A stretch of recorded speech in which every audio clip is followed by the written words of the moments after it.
Подигото представя една широка картина на българското общество по време на Възраждането.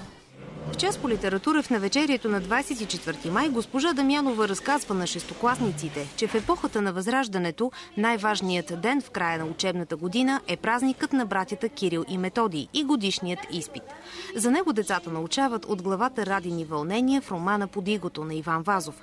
Образите на Рада Госпожина, Бойчо Огнянов и Стефчов оживяват пред нас в изпълнение на учениците. При автокефалната църква, благодарение на кой благороден владетел ли се тя дарува, като неявнимо съизволение към нашия равноправен народ. Да си иде, извикайте друга. Госпожице, позволявате ли да излезе едно от вашите неопитни девойчета? Цвете излезе. Учителят на годината Нели Дамянова смята, че поколението на 21 век е изключително будно. Трудно може да се преподава с тебешир в ръка. В този час вие видяхте съчетание на мултимедия, драматизация, възраждане на една възрожденска атмосфера.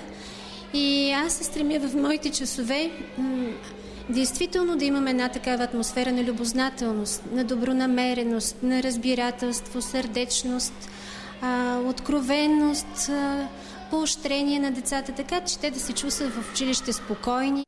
Опитният учител е приятел с децата и в същото време има тяхното уважение. Аз не позволявам много да ме ядосват. Винаги гледам да има една граница. Учителят трябва да изпреварва винаги учениците. Когато иска да е уважаван, да е добър учител, той трябва да е една стъпка напред. Понякога е строга с нас, защото иска да научим нещата и да имаме по-хубаво бъдеще.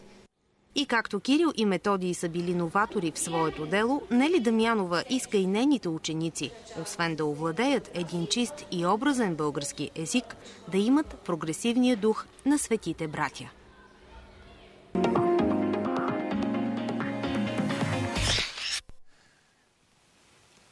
Имаме още няколко минути с вторите ни гости. Дидо Липовански, носител на награда Русе за цялостен принос в областта на изкуството и културата,